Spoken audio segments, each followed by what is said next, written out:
Revenue సమస్యలు ఇక్కడ పరిష్కారం కావడం లేదు, వచ్చేవాళ్ళే వస్తూ ఉన్నారు అని చెప్పేసి, అంటే సమస్యల పరిష్కారంలో అధికారులు నిర్లక్ష్యం వహిస్తున్నారు, ఎమ్మెల్యే పట్టించుకోవట్లేదు, అంటే అర్జీలు తీసుకుంటున్నారు కానీ సమస్య పరిష్కారం కావట్లేదు అనేటువంటి మాట వినిపిస్తుంది.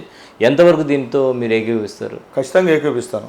ఎందుకంటే రెవెన్యూలో మాత్రం ఒక్క పని అయ్యే పరిస్థితి లేదు, నేను ఫ్రాంక్గా చెప్తున్నా. అందుకనే చంద్రబాబు నాయుడు ఒప్పుకుంటారు. ఒప్పుకుంటారా? ఒప్పుకుంటున్నా.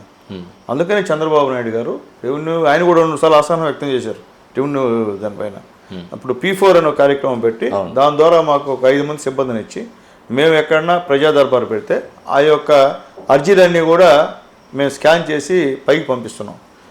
అప్పుడు అక్కడ ఉన్నటువంటి ఒక అధికారి ఎవరైతే గవర్నమెంట్ నియమించిందో అతను వాళ్ళతో మాట్లాడి లైజెన్స్ చేసి మ్యాక్సిమం ఏం చేశారు, మీకు పంపించినాం ఈ అర్జీలు, దానిపై మీ యొక్క స్పందన ఏదని చెప్పి అడిగేదానికి ఒక మంచి కార్యక్రమాన్ని P4 అనే కార్యక్రమాన్ని ఏర్పాటు చేశారు. దాంట్లో కూడా సిబ్బంది ఇదే పని చేస్తూ ఉన్నారు. కాబట్టి వాస్తవంగా అయితే రెవెన్యూ సదస్సులో పెట్టాం.